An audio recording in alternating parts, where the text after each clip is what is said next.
7 жыл соттошконбуз. Кол салган жерибиз жок. Биздин акчабыз эмне болот? Бунун баары мыйзам алкагында кабыл алынган. Мен азыр Бишкектеги Ататүрк паркынын Малдыбаев көчө тарабында турамын. Дал ушул аймак, ушул Ататүрк паркынын аймагына кирет. Буга чейин бир нече жылдар мурун бир нече мэрлердин тушунда деп айтсак болот. Мына ушул аймактар өз учурунда мыйзамсыз берилип, жеке менчиктин колуна өтүп кеткен.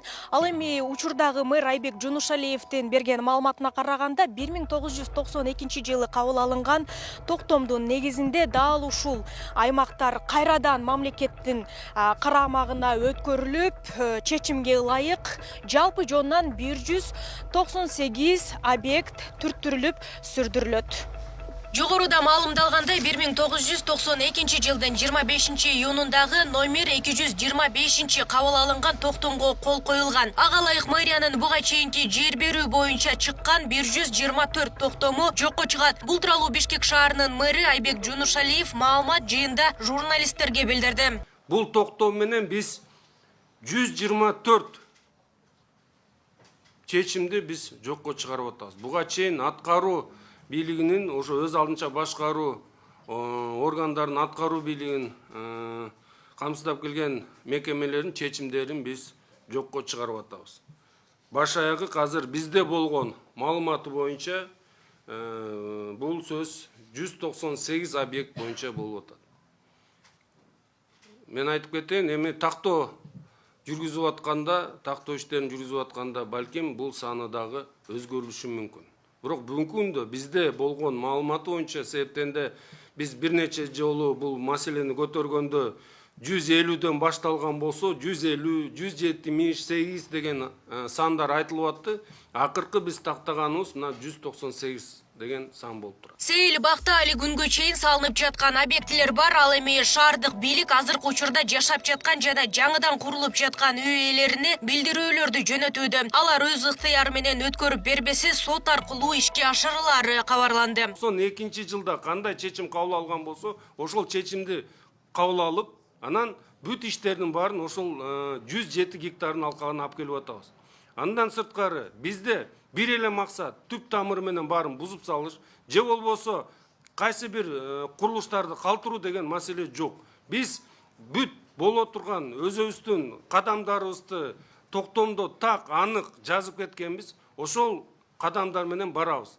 Албетте сиз айткан маселелер бар. Ал жерде экинчи ээсине, үчүнчү ээсине өтүп кеткен нерсенин баары бизде мыйзам аркылуу, мыйзам алкагында сот иштери менен аныкталат. Себеп дегенде барыңарга белгилүү, эми жер укуктардын баары бул деген сот аркылуу чечилчү маселе.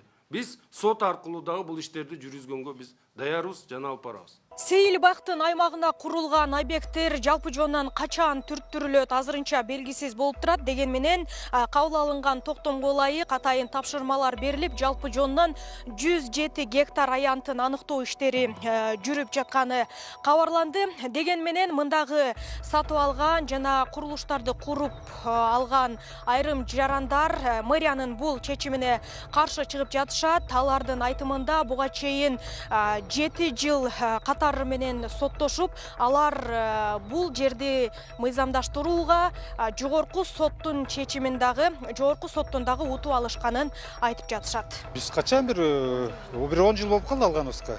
Ошону менен жүрөбүз, же сала албайбыз, же эмет албайбыз. Сатып алганбыз, көплөп продажабыз бар ал жердин. Жеке колдон.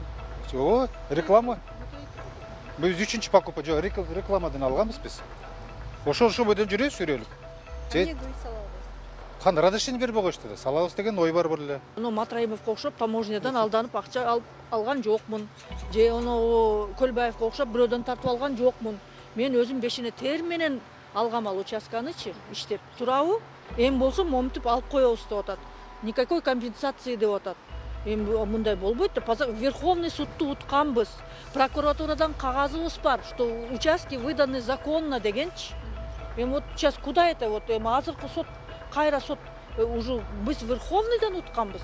7 жыл соттошуп жүрүп. Жерди сатып алган акчабыз эмне болот? Например, компенсация болбойт десе ал.